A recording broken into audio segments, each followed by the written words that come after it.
Abay dapat lang talagang hanapin niyo Mr. John Vic Remulla. Ang totoo niyan, hindi kayo mahihirapan.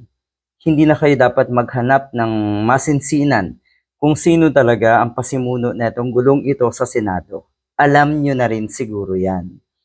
Dahil ang totoo niyan, alam na rin ng taong bayan kung anong klaseng drama ang ginawa na itong mga DDS senators na ito. Alam na alam.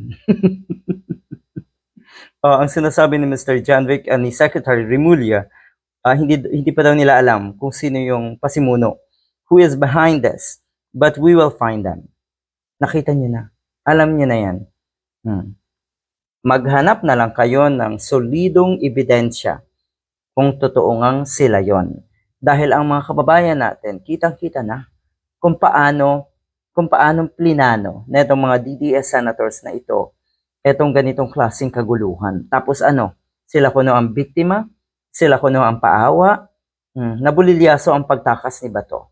Hindi niya kasi naisip na napapalibutan ang Senado ng mga kapulisan, ng PNP. Abay, ang tinuturo ngayon na ng mga senators ay ang NBI.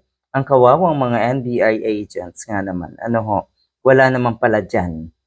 Wala pala dyan.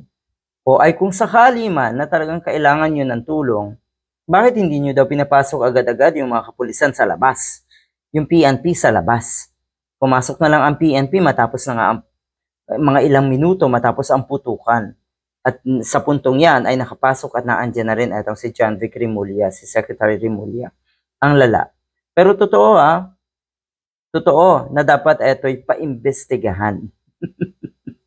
Tiyakin mo yan, Mr. John Vic Remulla, dahil ang nakataya dito sa tingin ko ay kung ano man yung susunod mong hakbang sa iyong buhay politika.